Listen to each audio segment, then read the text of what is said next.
Herem or cherem, as used in the Tanakh, means devote or destroy. It is also referred to as the ban. The term has been explained in different ways by scholars. It has been defined as a mode of secluding and rendering harmless anything imperilling the religious life of the nation, or the total destruction of the enemy and his goods at the conclusion of a campaign, or uncompromising consecration of property and dedication of the property to God without possibility of recall or redemption. J.A. Thompson suggests that Herem meant that in the hour of victory all that would normally be regarded as booty, including the inhabitants of the land, was to be devoted to God. Thus would every harmful thing be burned out and the land purified. Etymology. The word comes from the Semitic root cherem. In the Masoretic text of the Tanakh, the verb form occurs 51 times, while the noun occurs 28 times. Although the word itself simply means devotion to God, it most often refers to a ban for utter destruction. There is also a homonym, herem, meaning fisherman's net, which occurs 9 times in the Masoretic text and is traditionally regarded as etymologically unrelated. According to Gusenius and Brown Driver Briggs lexicons and older sources. English translation. The term appears first in Numbers chapter 21 verse 2, and is translated in a variety of ways in English translations. And Israel made a vow to the Lord, and said, If you deliver this people into our hand, we will prescribe the towns. And Israel vowed a vow unto the Lord, and said, If thou wilt indeed deliver this people into my hand, then I will utterly destroy the cities. Then Israel made this vow to the Lord, If you will deliver these people into our hands, we will totally destroy the cities. Quote, Then the people of Israel made this vow to the Lord, If you will hand these people over to us, we will completely destroy all the towns. And Israel vowed a vow to the Lord and said, If you will indeed give this people into my hand, then I will devote the cities to destruction. Meaning and significance. William Dumbrell suggests that the ban appears to have been conceived as an acknowledgement of Yahweh's help.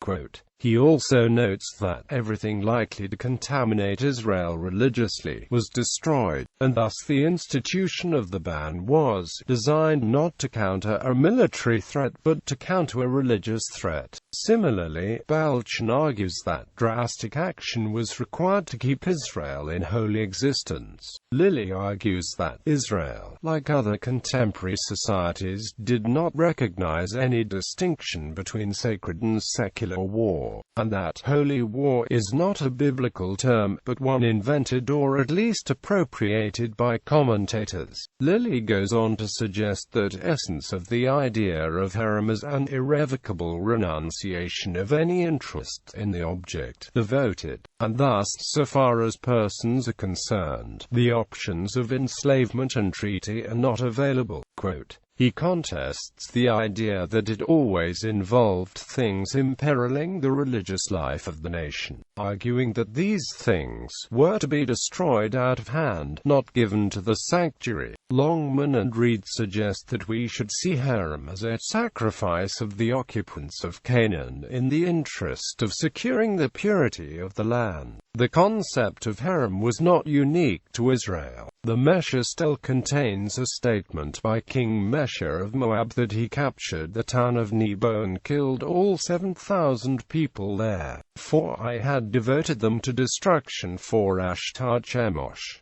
Ethical issues. Theologians and other scholars have commented on the ethical and moral dilemmas posed by the wars of extermination, particularly the killing of women and children. Maimonides applies the rules from Deuteronomy chapter 20 verse 10 to the war on the Canaanite nation, and suggests that the commandment to exterminate the Canaanites was not absolute. He writes that Joshua gave the Canaanites three options: to flee, to remain and make peace with the Israelites, or to fight. Rabbi Gunther Plaut asserted that the Torah itself never addresses the morality of the wars of extermination. Biblical scholar Sidney Hernig discussed the brutality in the book of Joshua, but concluded that the battle is only in honor of God. The Mennonite scholar John Howard Yoder suggests that the concept of Herem was unique in relation to the morality of the time, not in its violence, but in ensuring that war does not become a source of immediate enrichment through plunder, and hence was the beginning of a trajectory that would lead ultimately to the teaching of non-violence. Scholars Ian Lustig and Leonard B. Glick quote Shlomo Avinu as saying, "From the point of view of mankind's humanistic morality, we were in the wrong, and from the Canaanites, there is only one catch.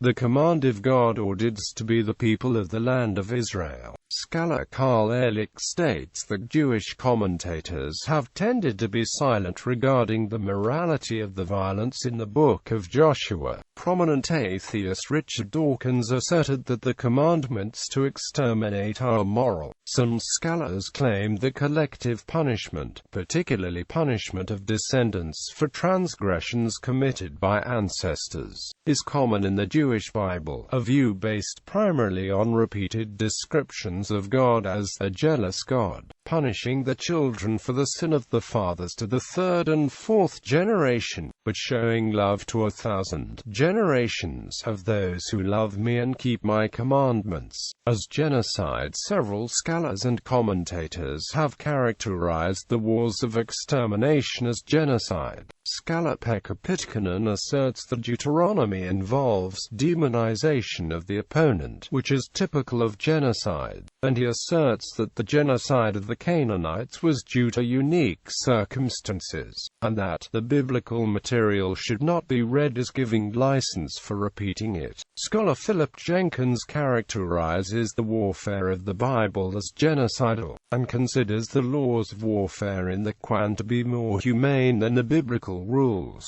Justifications and rationalizations. Several justifications and explanations for the extreme violence associated with the wars of extermination have been offered, some found in the Jewish Bible, others provided by rabbinic commentators, and others hypothesized by scholars. In Deuteronomy 20:16-18, God tells the Israelites to exterminate the Canaanite nations, otherwise, they will teach you to follow all the detestable things they do in worshipping the gods, and you will sin against the Lord your God. Another reason justifying the war against the Midianites was revenge for Midian's role in Israel's apostate behavior during the heresy of Peor. Another justification is that the Canaanites were sinful, depraved people, and their deaths were punishments. Another justification for the exterminations is to make room for the returning Israelites, who are entitled to exclusive occupation of the land of Canaan. The Canaanite nations were living in the land of Israel, but when the Israelites returned, the Canaanites were expected to leave the land. In Talmudic commentary, the Canaanite nations were given the opportunity to leave, and the refusal to leave lay the onus of blame for the conquest and Joshua's extirpation of the Canaanites at the feet of the victims. Another explanation of the exterminations is that God gave the land to the Canaanites only temporarily, until the Israelites would arrive, and the Canaanites' extermination was punishment for the refusal to obey God's desire that they leave. Another Talmudic explanation for the wars in the book of Joshua was that God initiated the wars as a diversionary tactic so Israelites would not kill Joshua after discovering that Joshua had forgotten certain laws. Some scholars trace the extermination of the Midianites to revenge for the fact that Midianites were responsible for selling Joseph into slavery in Egypt. association with violent attitudes in the modern era. Some analysts have associated the biblical commandments of extermination with violent attitudes in modern era. According to Ian Lustig, in the 1980s, leaders of the now-defunct Israeli messianic and political movement Gush Emunim, such as Hanan Porat, considered the Palestinians to be like Canaanites or Amalekites, and suggested that them implied a duty to make merciless war against Arabs who reject Jewish sovereignty. Atheist commentator Christopher Hitchens discusses the association of the obliterated tribes with modern troubles in Palestine. Biblical scholar Niels Peter Lemche asserts that European colonialism in the 19th century was ideologically based on the biblical narratives of conquest and extermination. He also states that European Jews who migrated to Palestine relied on the biblical ideology of conquest and extermination, and considered the Arabs to be Canaanites. Scholar Arthur Grenke claims that the view a war expressed in Deuteronomy contributed to the destruction of Native Americans and to the destruction of European Jewry. Anwar Masala, a Palestinian writer and academic, writes that the genocide of the extermination commandments has been kept before subsequent generations and served as inspirational examples of divine support for slaughtering enemies. Rhiannon S. Bustan, an associate professor of ancient Mediterranean religions at UCLA, said that militant Zionists have identified modern Palestinians with Canaanites, and hence as targets of violence mandated in DOI 2015-18. Scholar Leonard B. Glick states that Jewish fundamentalists in Israel, such as Shlomo Avina, consider the Palestinians to be like biblical Canaanites, and that some fundamentalist leaders suggest that they must be prepared to destroy the Palestinians if the Palestinians do not leave the land. Keith Whitelam, Professor Emeritus of Biblical Studies in the University of Sheffield, asserts that the Zionist movement has drawn inspiration from the biblical conquest tradition, and Whitelam draws parallels between the genocidal Israelites of Joshua and modern Zionists. Contrary views. Wars of extermination are of historical interest only, and do not serve as a model within Judaism. A formal declaration that the 7 nations are no longer identifiable was made by Joshua ben Hananiah around the year 100 CE. Scholar Moshe Greenberg asserts that the laws of extermination applied only to the extinct tribes, and only to the contemporary generations of Israelites. Carl Ehrlich states the biblical rules of extermination provide guidance to modern Israelis not for genocidal purposes, but rather simply as models for reclaiming the land of Israel.